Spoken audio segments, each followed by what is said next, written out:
하나님의 평화가 말씀을 듣는 우리 가운데 함께 하시기를 바랍니다. 아멘. 부활절 네 번째 주일입니다. 우리 그리스도 교회의 전통인 부활절 인사를 나누겠습니다. 주님은 부활하셨습니다. 주님은 정말 부활하셨습니다. 부활절기는 생명의 탄생과 소중함을 일깨워주는 시간입니다. 요즘처럼 출산이 아주 귀한 시절에 우리 색동 가족에게 어린 생명들을 선물로 주신 것은 참 특별한 사건입니다. 한이, 은호, 나루, 채이, 은채, 지한, 동호, 휘서, 누군지 아시죠? 최근 3년 새 태어난 우리 색동가족 아기들의 이름입니다. 여러분 꼭 이 이름을 암송하시기 바랍니다. 모든 이름은 천하보다 귀한 생명을 품고 있습니다. 그 부모는 새 생명을 잉태하고 맞으면서 얼마나 고심하고 또 신중하게 이름을 선택했을까요? 아마 첫사람 아담의 심정이었을 것입니다. 또 그 이름을 짓고 나서 너무 대견해서 부를 때마다 얼마나 즐거울까요? 그러기에 다른 사람의 이름을 함부로 놀리거나 비하해서는 절대 안 됩니다. 제 명함에는 앞면에 큰 글씨로 송병구란 이름이 아주 반듯하게 새겨져 있습니다. 그리고 뒷면에는 보일 듯 말 듯 가장자리에 9개의 이름을 빙 둘러서 반복해 적어 놓았습니다. 물론 그 이름은 본명이 아니라 별명들입니다. 20대부터 지금껏 제게 붙여준 별명인데 지금도 저를 향해 저마다 다른 이름으로 불러주는 사람들이 있어서 친밀감을 느낍니다. 베르송, 미구엘, 송길동 그렇게 부릅니다. 제가 색동교회에서 불리는 별명은 송길동입니다. 여러분 잘 아시죠? 송길동과 색동 이렇게 두 글자에 끝이 운이 같아서 저는 좋습니다. 핀란드 속담에 사랑받는 아이는 별명이 많다라는 말도 있습니다. 저는 이름 짓기를 좋아합니다. 이름을 지을 때 원칙이 있습니다. 명실상부. 명실상부라는 말은 이름과 그 이름의 의미와 내용을 일치한다라는 뜻입니다. 이름과 그 이름의 의미와 내용이 똑같다라는 뜻입니다. 이름은 그렇게 살라고 이름을 짓는 겁니다. 그렇게 살라고 여러분들의 이름도 지음받았습니다. 그러니 여러분도 내 이름에 담긴 소망과 그 의미대로 살아가는 여러분 되시기를 간절히 축원합니다. 역대기라는 책은 이름에 대한 교훈을 담고 있습니다. 이름으로 접근하는 새로운 역사라고 말할 수 있습니다. 역대기 역사가는 조상들의 이름을 기억하면서 자기 시대의 이름을 포함하여 기록하고 있습니다. 여러분들이 지금 진도가 역대기 상 아닙니까? 역대기가 읽기가 쉽지 않은 책인데 그 숱한 이름들 속에서 이름의 의미를 생각해 보고자 했습니다. 그래서 오늘 설교 제목을 생명과 이름의 역사라고 붙인 이유입니다. 역대기뿐만 아니라 실은 성경 그 자체가 이름의 책이라고 말씀드릴 수 있습니다. 창세기는 첫 머리에서 아담의 계보, 창세기 5장부터 아담의 계보로부터 시작하고 또 마태복음은 맨 처음 예수 그리스도의 계보, 마태복음 1장을 앞세우고 있습니다. 그뿐만 아니라 성경의 맨 마지막에서 장차 임할 새 예루살렘에는 오직 어린 양의 생명책에 이름이 기록된 자들만이 들어갈 수 있습니다. 성경의 시작도 이름, 끝도 이름입니다. 역대기는 바벨론 포로 귀환기에 쓰인 책입니다. 그 쓰라린 아픔과 구원의 기쁨이 배어 있습니다. 그런 기억을 담은 역대기를 가리켜서 이름의 연대기라고 부릅니다.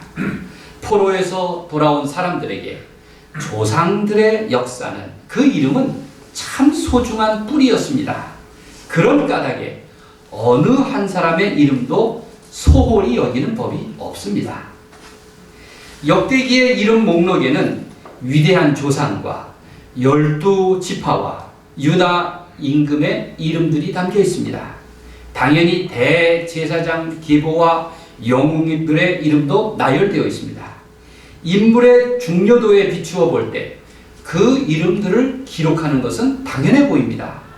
그런데 그뿐만 아니라 이름들 중에는 찬양대원의 이름들, 성전 문지기의 이름들 뿐만 아니라 성전을 수리하는 장인들의 이름도 있습니다.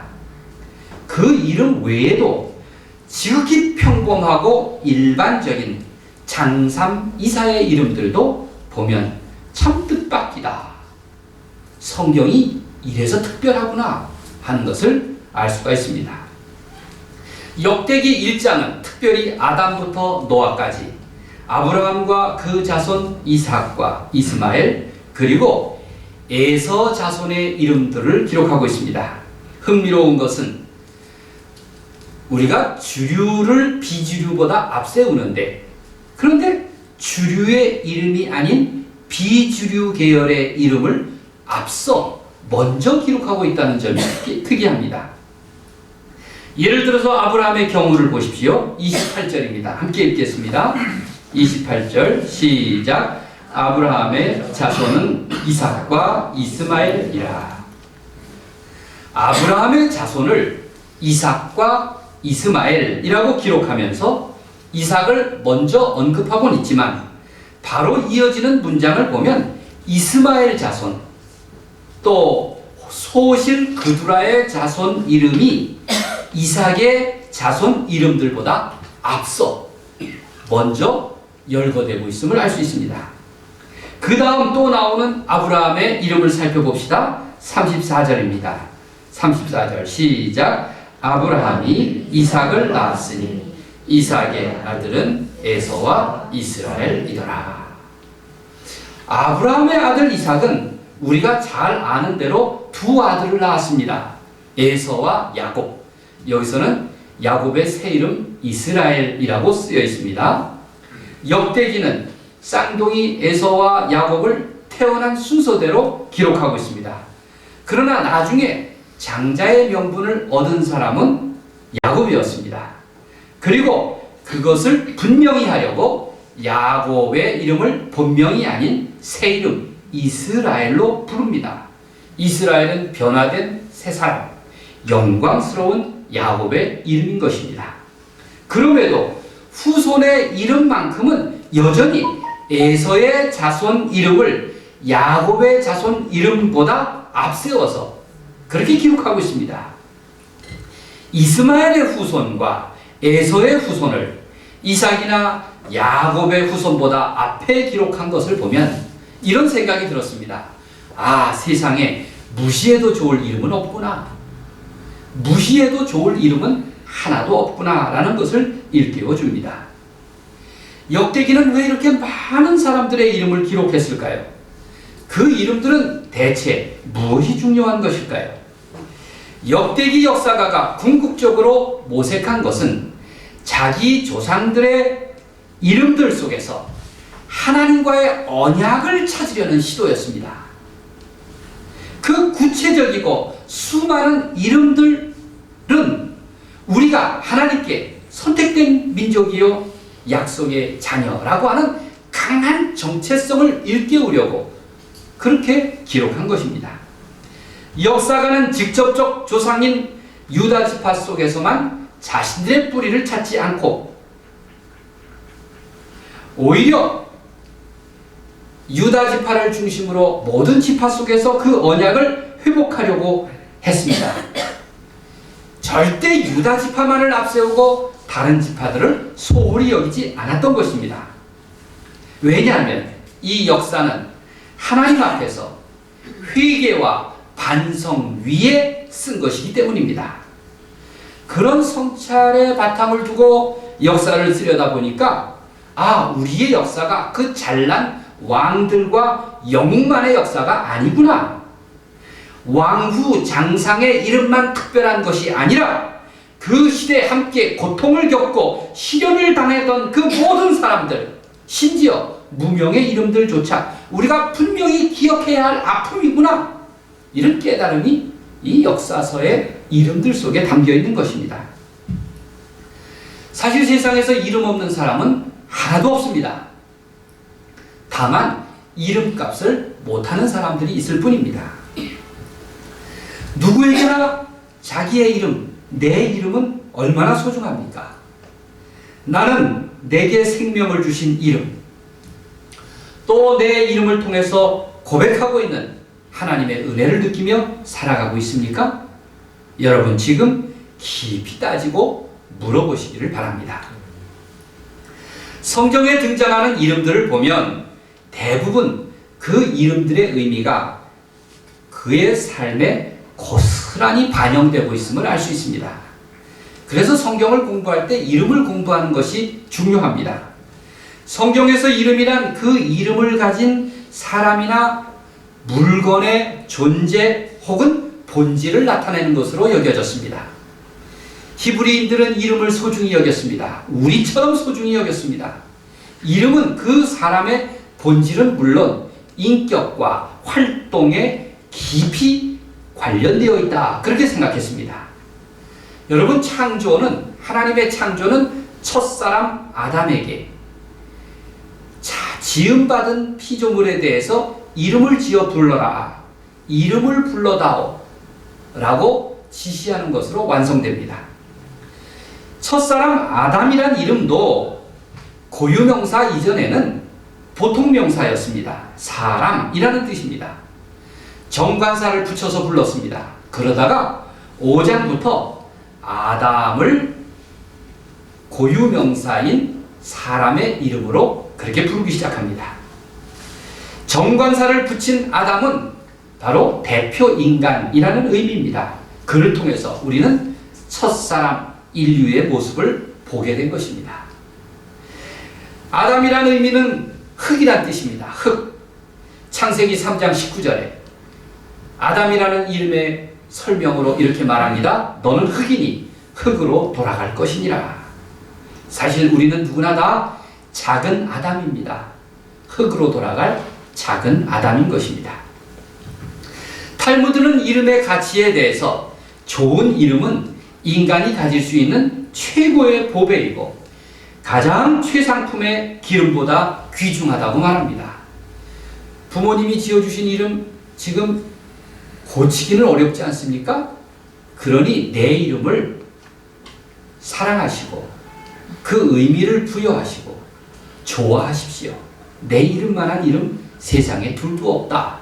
그런 자부심을 가지고 사십시오. 송병구, 참 촌스럽습니다. 어쩜 이렇게 시골스러운 이름이 있을까?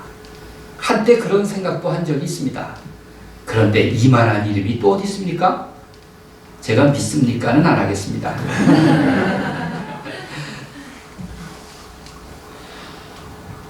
좋은 이름이란 사실 부르기 좋은 이름, 특별한 뜻의 이름이 아니라 그 사람에 대한 평판 혹은 명성을 가리킵니다.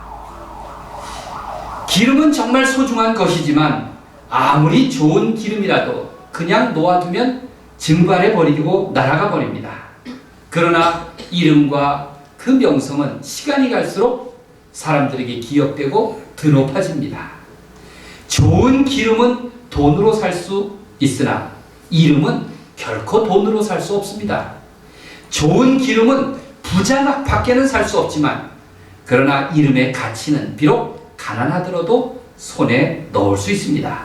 그래서 이름값이 얼마나 귀하고 소중합니까? 다시 본문의 주인공인 아브라함이란 이름을 보십시오. 27절 함께 읽겠습니다. 아브람 곧 아브라함은 시작. 아브람 곧 아브라함은 조상들이요. 첫 이름 아브람은 고귀한 아버지란 뜻입니다. 그런데 하나님은 아브람의 이름을 바꾸어 아브람 곧 아브라함은 아브라함으로 부르십니다. 그 뜻은 많은 무리의 아버지 혹은 열국의 아버지란 뜻입니다. 이름의 변화는 아브라함이 그가 많은 무리의 아버지라는 지위를 얻게 될 것임을 뜻하고 있는 것입니다. 아브람 곧 아브라함이란 이름은 그가 단순히 한 가문의 조상이 아니라 모든 신앙인의 조상이 될 것을 시사한 것입니다. 하나님께서는 아직 단 한 명의 자식도 없는 그 아브라함을 왜 아브라함이라고 고쳐 부르셨을까요? 무자식인 그를 많은 무리의 아버지라고 부르심으로써 아브라함을 통해 이루어 가실 언약을 공적으로 재확인하시고 만민 구원의 역사를 드러내고 계신 것입니다.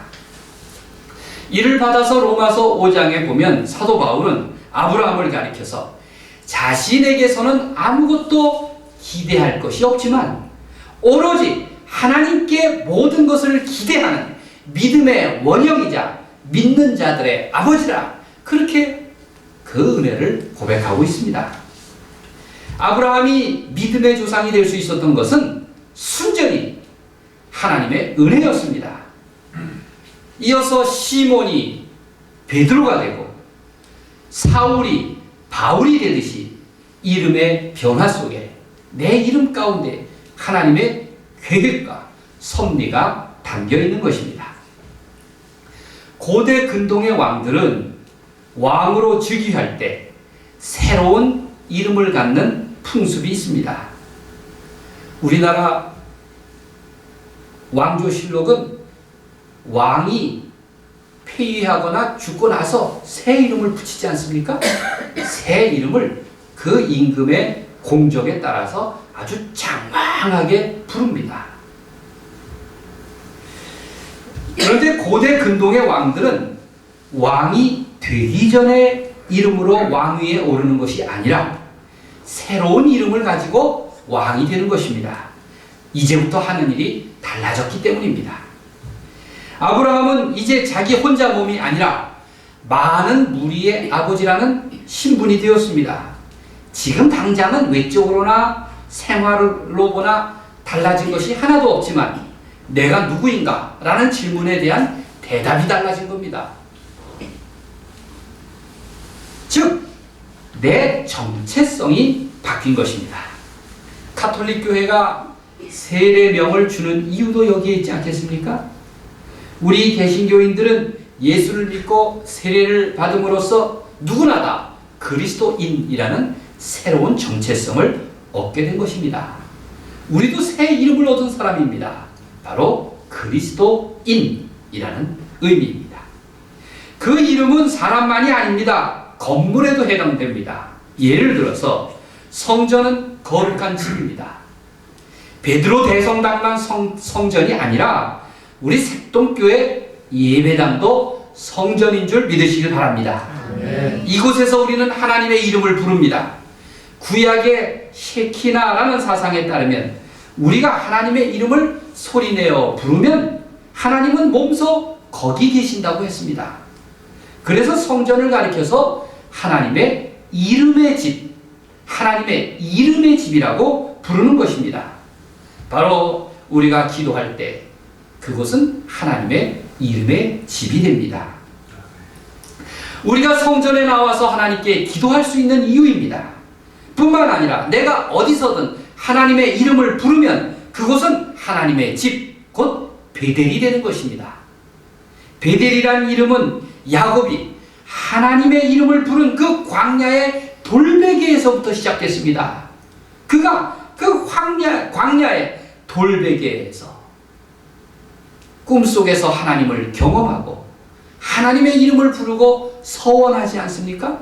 그가 하나님의 이름을 불렀던 그곳을 벳엘, 여기가 하나님의 집이로구나, 그렇게 장명을 했던 것입니다. 하나님의 이름은 무엇입니까? 하나님의 이름은 주권을 지니신 하나님이 내게로 향하시고, 그리고 내가 하나님께 다가갈 수 있는 그러한 문이요 길이 되는 것입니다. 역대기가 긴 이름들의 목록을 거론하며 시작한 이유가 여기에 있습니다.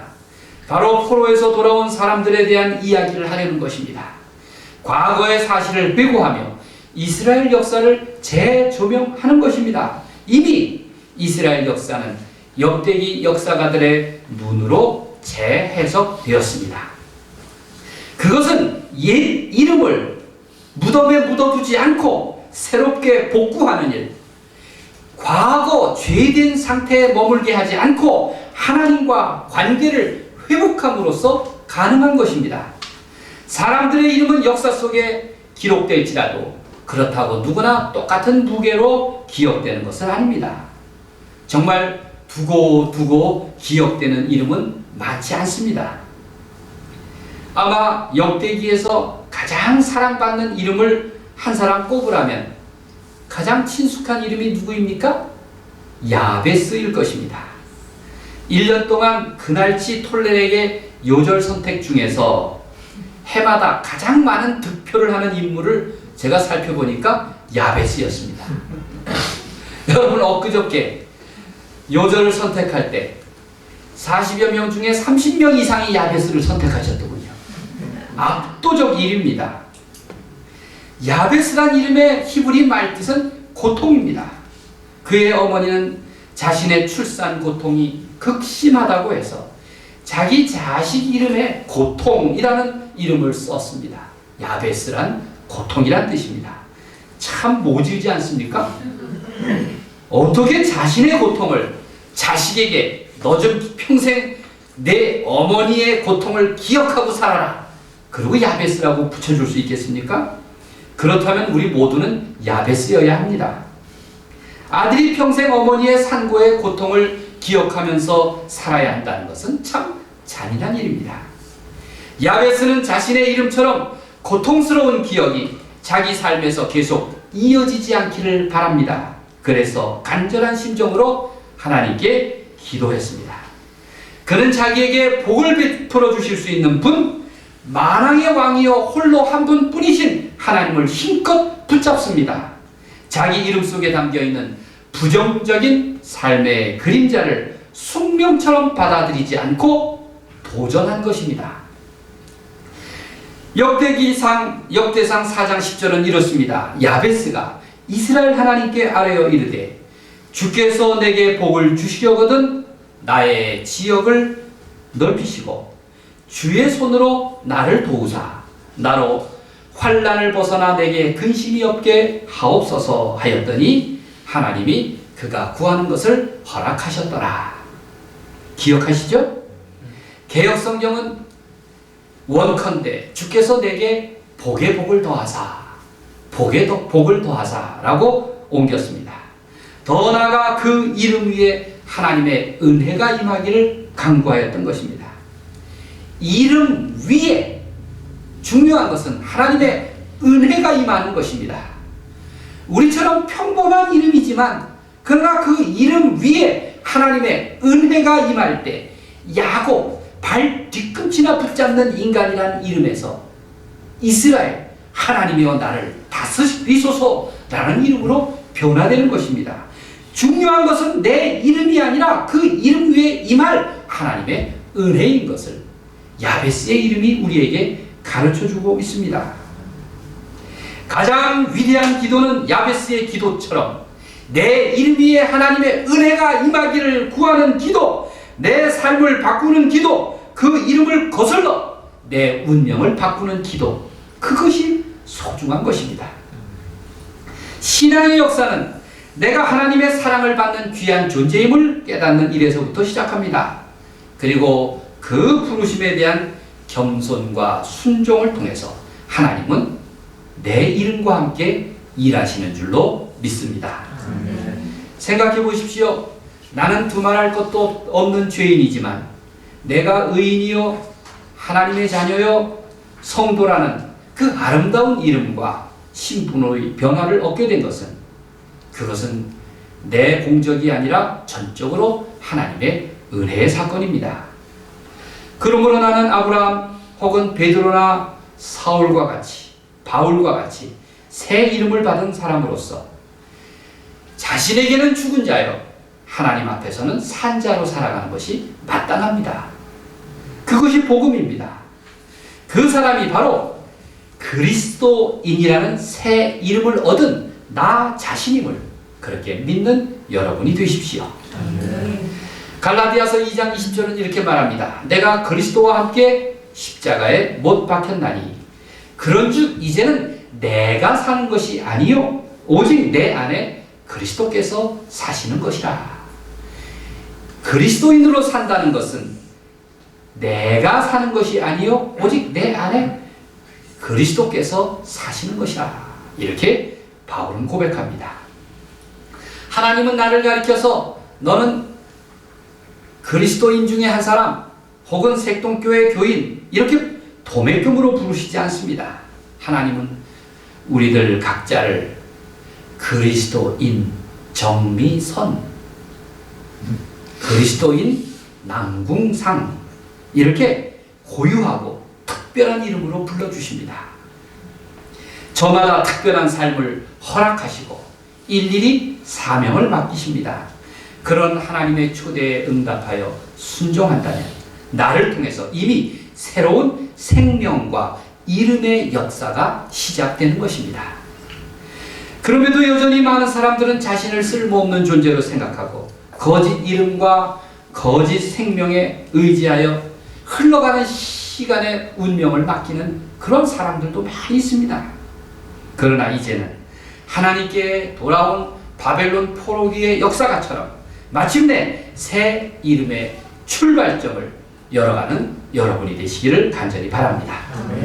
결국 생명과 이름의 역사를 시작하는 그 사람은 세상의 열쇠를 얻게 될 것입니다.